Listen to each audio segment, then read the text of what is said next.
Hello guys, it's Ign Hl04 back with another Splinterlands video. Today I wanna talk about a special summoner that's probably a little too expensive for everybody, but not kinda, because the value of this summoner is pretty awesome. It's not as overpriced as a kitty, Yoden or llama. I don't know if you know what I'm talking about, but I will give you more information after the intro. By the way, I'm Hl04. I do Splinterlands content almost every single day. Today I want to focus a special water card that helps you prepare in a lot of ranged rule sets, and I think you know what card I am talking about. And if you like this type of content, feel free to like and subscribe if you want to support me. It really means a lot to me. And also what I want to point out is I will be streaming live tomorrow on Twitch, and on Friday I will be streaming on Twitch. I currently don't know the time due to my personal schedule, but I will let you know. We'll drop a short video there, so don't forget to hit the bell if you want to participate and win in the giveaway. So first up, currently I am not owning this card right now, but we can still look at it cause it's great. And there we have him, Lear Deepswimmer. This card is especially strong in ranged rule sets due to the fact, you guessed it, the return fire ability. Basically, you can buy, we have it here right now, also prepared for you guys, because why not? I have a level 3 copy, you can buy it for 248 bucks. A level 2 you can buy it for 133. And if you wanna buy a max copy, you would pay 471. If we compare those summoners to all of the other modern legendary summoners, you'll kindly see here, Camilla is one that's pretty cheap right now for 220. It's even cheaper than a Yasek, Shield Paw, and Immortalis went up tremendously. Shield Paw really went down, wow. And then we have Mimosa and Deepswimmer, so it's not much difference there. If we also consider the epic summoners, we can go down there. Ilfane is for free 42, and it's not that big of a changing there. So yeah, we'll see what this card actually can do, and 26 bucks is really a steal right now. So if I was you, I would definitely go for this copy, because I bought mine for 32. So now let's hop into the first battle. First battle, you see here, us in the top. I also rented a Kelp, a Wraith, and a Lobsterdamus with an extra Sea Stalker, so basically all of those cards weren't mine. I chose this type of rule set because I just thought about why not using this card when I have him, and it turned out to be great. Just look how he played a lot of ranged rules, like 3 ranged monsters out of 6, which is how those legendary monsters weren't allowed. We still have the blind ability. Our frontline tank is gonna do everything. So our frontline tanks really everything, and that's so great. I love to see it. Don't forget that we still have the wave fruit in the back. That's currently still the return fire ability naturally. Now we unfortunately lost our heal, but we are nearly through half of his team, and we're starting to attack some fatal monsters that he owns. Basically, look at his thorns damage, always getting 2 thorns. Now we're killing 1 heal off, we're killing the backline slowly. Everything kinda dies, and we're still out healing him. And also doing more damage than he does. Now his second healer is going to die, finally. His frontline is pretty weak already, so you probably guess how it's going to end. Yeah, you're right, he kills himself. Next battle we have in ranged only rule set. In the back a Wave Brute, in the front of the Wave Brute Mandarin, then an Amplify, a card that's gonna heal themselves a little bit up, a speed boost, and in the front our Devil. The Devil is pretty good in this context. Unfortunately he has a second position Queen, and he also pulled a Runecrafter. We also have to point out that he hasn't got really leveled up cards, like this is leveled, but this was only level 6 or something. This is level 1, this is level 3. That's not pretty ranked up. So I can't and I don't want to compare those battles as equals. I just wanted to showcase the return fire ability and typical rule set on how I would basically use it, because we're still doing 0 damage nearly, and he almost kills himself every time, but it's just an easy win. In the next one here we have again just a normal result, and I thought like, why not playing him with a lobster?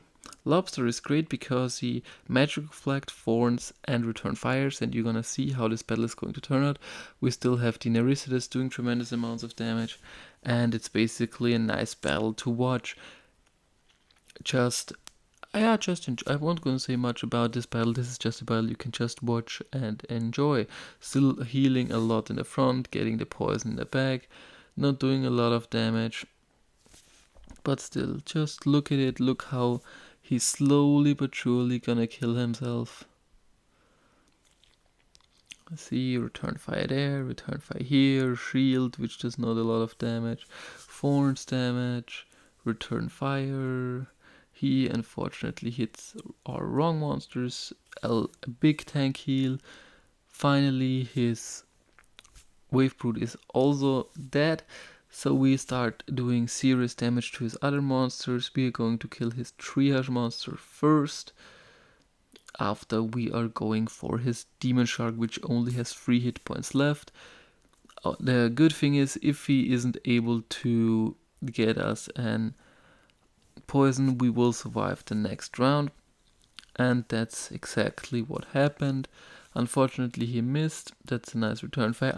Now our healer is dead, but it doesn't really matter anymore because we are through more than half of his team and everything lost their divine shield. We still have a lot of divine shields back in our team.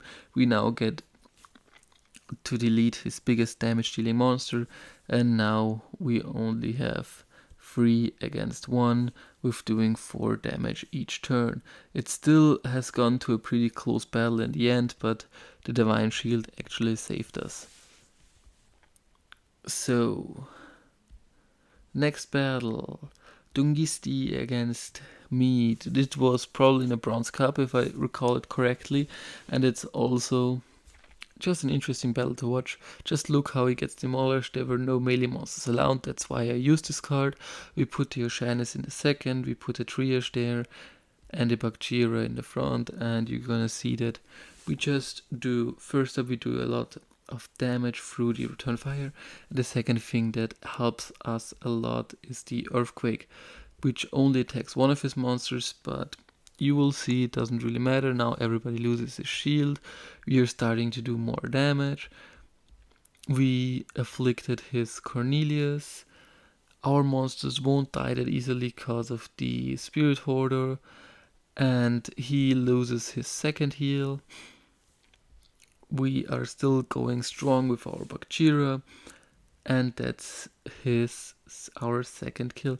6 damage. We only need to land 1 poison there to be really sufficient, and you guys what? Look what we did. Poison him. That's great. So he's going to die pretty quickly in this turn, and now it's going to be a close battle. We are healing, of course we are out healing him, but we still need to land a poison to do some damage. We have 2 more shots on landing a poison, which is not this one, and now we are doing more damage than he can do. We are out healing him with our Bakjira, and without the return fire and the extra shield this wouldn't be possible, where he's always hitting our shield, and I think you know how this is going to end. He is going to die before we are going to die. Bakjira, I love you. Then this has been in a Guild Brawl. I also made use of the Swamp Spitter, a new card that's pretty amazing. We have the snipe ability, so we're shooting back all of his 2 ranged monsters. We got a pretty decent first turn stun. We're healing our shield. We're repairing our shield every turn. Also the Mark's Red had a pretty decent effect right now with getting the snare onto this monster. now we start doing some serious damage. He finished our marks for this boosts our cleaver and the lurker. Our lurker gets a kill, our cleaver gets a kill, and now it's like 18 hit points, and we would have been able to heal for 1 second again, and he's nearly dead, like really dead. Nothing can help him anymore. It tramples through, and then the demon shark is gonna finish him off, and the return fire just was something extra.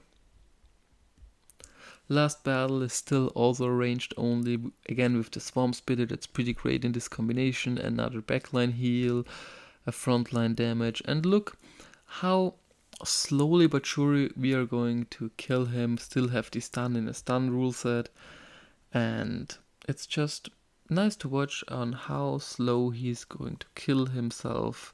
That's pretty nice to see, and how long our Wavebrood is able to stay alive due to the fact he has 2 healing monster, and he doesn't even use a stunner, which also comes in handy for us. That's why I used the Igor in this battle. Still first monster down from us, but he almost lost his shield. He lost also his biggest tank. We missed once, hit twice, healing back.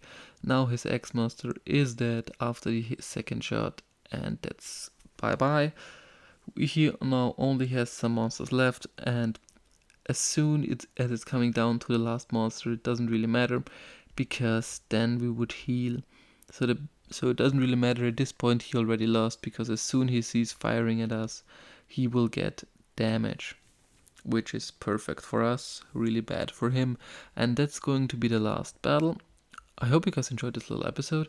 I hope you have some strategies on how to use Deepswimmer, and that is really an effective card, and it's a little bit undervalued regarding the other summoners. You also have to admit that we also can go here to Untamed and Grid. If we compare him to a Chances, that's pretty equal, but Llama, Jodin and Kitty are way stronger. But you don't have to forget that this now is also becoming slowly but surely a meta card due to the ranged rule sets, and then Return Fire is gonna be the best thing you can do in that rule set, so keep that in mind. Still, hope you guys enjoyed.